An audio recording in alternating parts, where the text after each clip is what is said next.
अस्सलामुअलैकुम नाज़रीन, मैं हूँ आपकी मेज़बान नाइला भट्टी और आप देख रहे हैं कसरे नूर न्यूज़ HD। जेहलम बिलाल रज़ा असदीक वेलफेयर सोसाइटी जेहलम की जानिब से महकमा जंगलात के ताउन से government secondary school of special education Bilal town में शजरकारी की गई, जिसमें फूलदार और सायादार पौधे लगाए गए। इस हवाले से एक पुरवकार तकरीब का एहतमाम किया गया, जिसके मेहमान खुसूसी डिप्टी कमिश्नर जेहलम नुमान हफीज़ थे। इस प्रोग्राम में चौधरी ज़फ़र इकबाल MPA और मैडम शहजाना इम्तियाज़ ने खुसूसी शिरकत की।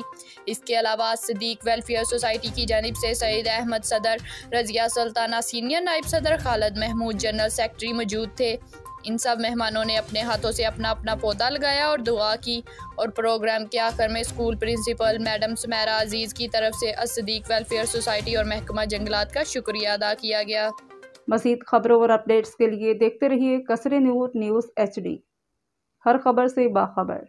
हमारे YouTube चैनल कसरे नूर न्यूज़ को सब्सक्राइब कीजिए, वीडियो को वॉच कीजिए। अगर हमारी वीडियो पसंद आए तो लाइक कीजिए, अपने दोस्तों से शेयर कीजिए।